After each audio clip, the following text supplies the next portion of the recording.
changes.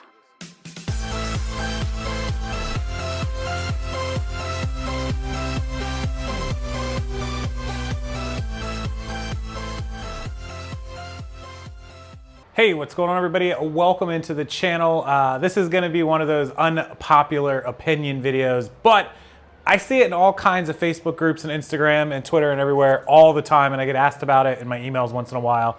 And it's about a buyer, especially on eBay, of course, that buys an item and then asks to cancel that item because their child potentially purchased the item while they were playing with their phone or playing a game, or even sometimes we still hear about items being purchased in their pockets. Now, my phone has a lock. I have an iPhone. I know most Androids or all iPhones pretty much have a screen lock, and I don't really know how the pocket thing happens. I think butt dialing and pocket ordering are kind of a thing of the past, right?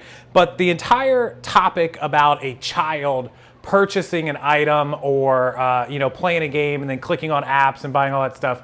Here's my unpopular opinion about that topic, and take this for what it is, guys.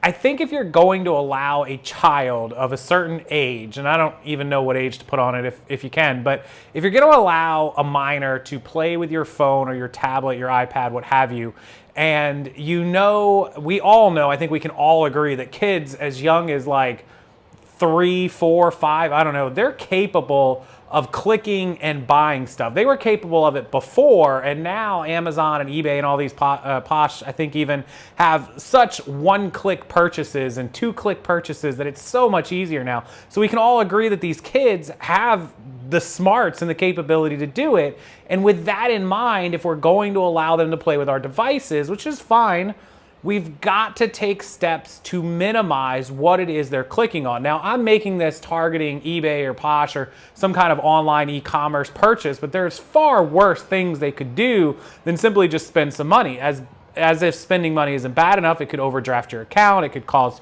problems, it could cause, security flags. There are big issues with this, but it also hurts sellers. Now, back in the day, and I say back in the day, but really it's just like last year, if a buyer bought something on eBay through, and you had PayPal and you had to refund it, you wouldn't get the fees back. Remember, they started keeping the fees.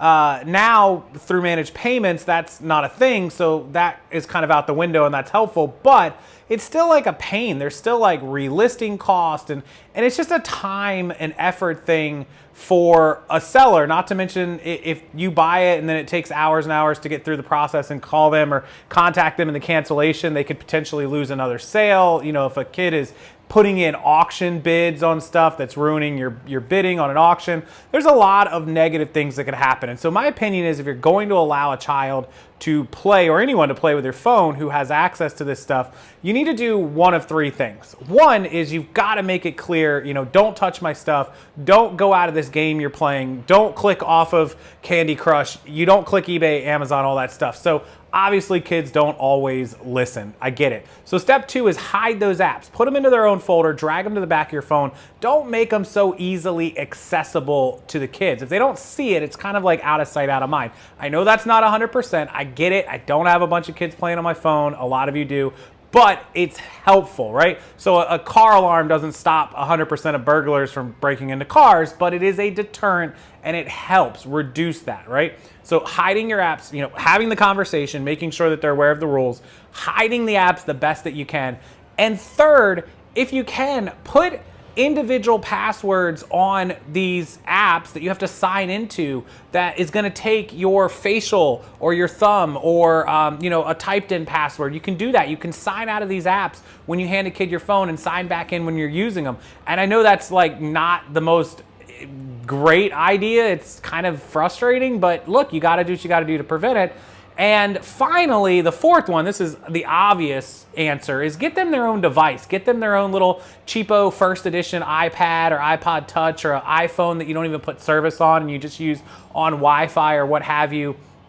And they're not going to download any of those apps. You only download games and things for them. You don't download eBay and PayPal and Amazon on those apps, and then there's no way for them to click through it and do it. So all of these measures should prevent this from happening. It's super frustrating.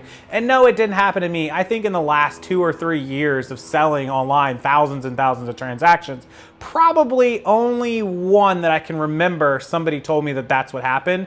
And honestly, I didn't believe it. 50% of these people who say their kids ordered something and want to cancel it are lying. That's just a fact. They're lying, and it's because they're too embarrassed to say that they ordered something that they changed their mind and they want to cancel. So that is just a fact, guys. That happens all the time. So don't doubt me on that one. I promise you. I've had so many people in messages send me messages from buyers who lied about it and then ended up admitting it and going, "Oh, I didn't think I could cancel it. So yeah, it wasn't really my kid. It was me." And it's so disgusting. Like, don't lie and use your kids to lie. But if your kids do legitimately purchase something, we know it can happen. You know, be respectful, get a hold of the buyer or the seller right away, you know, get it canceled, do what you can. And that's just that, but try to prevent it. It's really frustrating and I don't like it. And I think it's annoying every time I see people post that happened. I get it. Kids are smart. They can do it, but man, kids are smart with a lot of things beyond phones, and we stop them from doing that stuff too. Right. So, unpopular opinion. I get it. Feel free. I'm going to hear it in the comments below. But with that said, you know, if I have kids and they're on my phones and all, they're going to get their own devices. They're not going to be on my phone. My phone is 100% business, and it is not a toy to be played with. And so they won't be playing with it. I don't care how much they scream. They'll get their own phone, their own tablet, their own whatever. And if you're somebody who's not in a position to afford additional devices, there are such cheap options. There's other things to do to entertain kids. If your phone is a business tool, it needs to be treated like a business tool. You know, nobody would ever dare get on my computer. It's a completely business computer, kids or otherwise. So that's just how I treat it and how it should be treated when it's business. And if there's ways to conduct business on that device. So I'll leave you guys with that. Just my quick video. Tonight's live show, 9 p.m. Eastern. I'll link it below, the live link. And also, thank you to our affiliate sponsor of this channel, one of many, but List Perfectly. If you want to cross-list on platforms, expand your inventory, expand it out to multiple, up to 12 platforms, use List Perfectly. It's fast, it's easy, it's inexpensive. It will pay for itself after 1 or 2 sold items, and you will thank me later. I'll link a demo to List Perfectly down below, a free demo video, and then the link to sign up for List Perfectly with my discount code ROCKSTARLP. That's Rockstar List Perfectly, ROCKSTARLP, 30% off your first month. Thank you, List Perfectly, for being an affiliate. Make sure you like this video, make sure you subscribe to the channel, and I will see you guys next time.